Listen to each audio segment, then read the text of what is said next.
سلام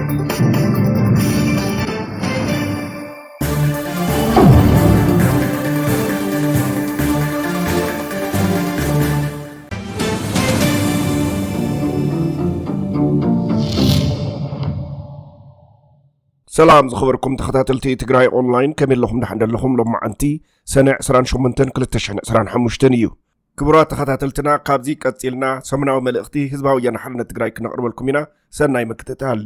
ሰሙናዊ መልእኽቲ ህወሓት 21 ሰነ ዘይዛር ጅግንነት ወለዶታት ትግራይ ዘመስከረት ዕለት ህዝቢ ትግራይ ኣብ መዋእሉ አንጻር ከንበር ክኽወን ክጎብጥወን ዝተበገሱ ወረርቲ ብቕብብል ወለዶታት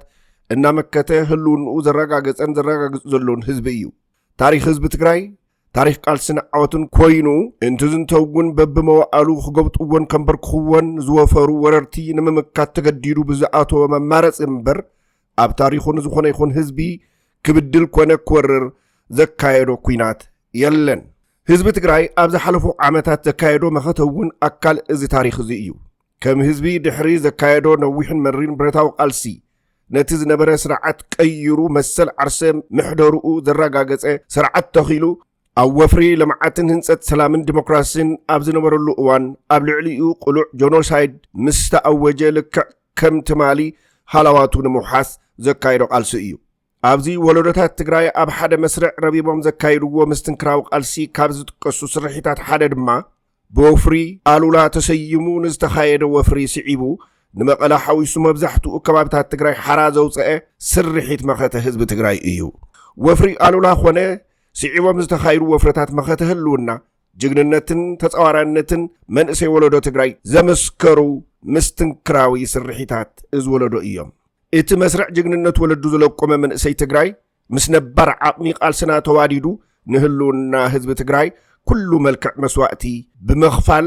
ዝሰርሖ ቅያን ጅግንነትን ኣብ ታሪክ ቃልሲ ህዝቢ ትግራይ ንዘለዓለም ብኽብሪ እናተዘከረ ዝነብር ህያው ታሪክ እዩ 21 ሰነ 2013 ዓመተ ምህረት ህዝቢ ትግራይ ተንበርኪኹ ከም ዘይነብርን ህልውንኡ ኣብ ሰናይ ፍቃድ ዝኾነ ይኹን ሓይሊ ከም ዘይምርኮስ ጥራሕ ዘይኮነስ ብሰንሰለታዊ ምትእስሳር ወለዶታት ክብርን ሃላዋትን ህዝቢ ትግራይ ተኸቢሩ ከም ዝነብር ዳግም ዝተመስከረላ ዕለት እያ እዛ ዕለት ተስፋ ሓርነትን ነፃነትን ትግራይ እያ ዕለት ተዓዋታይነት እያ ህዝቢ ትግራይ ነቲ ካብ ቀደሙ እውን ተገዲዱ ዝኣተወ ኩናት ክባር ዋጋ ከፊሉ ውግእ ደው ክብል ስምምዕ ሰላም ፕሪቶሪያ ክፍረም ገይሩ እዩ እንተኾነ እቲ መንቀሊ መኸተና ዝኾነን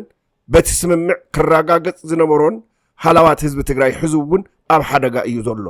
ሕዚ እውን ሉዓላዊ መሬት ትግራይ ተወሪሩ ኣብ ትሕቲ ወረርቲ ዝነብር ህዝብና ይቕተልን ይግፋዕን ኣሎ ብሓይሊ ካብ መረበቱ ዝተፈናቐለ ህዝብና ሕዚ እውን ኣብ ማእኸላት መዕቆብን ስደትን ይሞትን ይሳቕን ኣሎ ስለዚ መልክዕ ቃልስና ተቐይሩ እምበር ሕዚ እውን ሃላዋት ህዝብና ኣይተረጋገፀን ሉዓላዊ መሬትና ኣይተኸበረን እዚ ከምዚ ኢሉ እንተሎ ነቲ ዘይፀዓድ ዓቕሚ ህዝቢ ትግራይ ዝኾነ ሓድነትና ብምሽርሻርን ኣብ ወሰንቲ ዓቕምታት ትግራይ ወፍሪ ብምክያድን ህዝቢ ትግራይ ክስኮን ብዝተዋደደ መልክዑ ይስራሕ ኣሎ እቲ ትማሊ ጆኖሳይድ ዝፈፀመ ሓይሊ ሎሙ ድማ ካብ ትግራይ ንዝመልመሎም ጠላማት ጉጅለ ብሄራዊ ክሕደት ተጠቒሙ ኩሉ መልክዕ ርብርብ የካይድ ኣሎ እዚ እውን ኮይኑ ሕዚ እውን ህዝብና ውድብና ግዜያዊ ምምሕዳርን ኩሎም ስትራቴጂክ ዓቕምታት ትግራይ ሰላም መትከላዊ እምነቶም ገይሮም ውዕል ፕሪቶሪያ ከይተሸራረፈ ክፍፀም ይፅውዑን ይቃለሱን ኣለው ኣብ መወዳእታ ዝኽሪ እዚ መስተንክራዊ ቅያ እንትንዝክር ሃላዋት ህዝቢ ትግራይ ክረጋገፅ ሉዓላዊ መሬት ትግራይ ክኽበር ዝተመዛበሉን ዝተሰደዱን ወገናትና ነመረበቶም ክምለሱ ኣብ ትሕቲ ፀላኤ ዘሎ ህዝብና ሓራ ክወፅእ ዓቕምታትና ወዲምና ክንቃለስ በዘጋጣሚ ህዝባዊ ወያነ ሓርነት ትግራይ ኣብ ውሽጢ እንደገን ዘሎ ህዝብና ፃዊዒት ይቐርብ እቲ ቃልሲ ከቢድን ዝተሓላለኸ ዋላ ይኹን ተዓዋታይነት ህዝቢ ትግራይ ግን ናብ ጥርጥር ከም ዘየኣቱ ህወሓት ድማ መሪሕ ተርኡ ከም ዝፃወትን ኣብዛ ነባርን ሓድሽን ወለዶ ትግራይ ተኣምር ዝሰርሑላ 21 ሰነ ኮይንና ነረጋገፅ ሕድሪ ስዋዕትና ንምውሓስ ሉዓላውነትና ዘለዓለማዊ ዝኽርን ክብርን ንስዋዕትና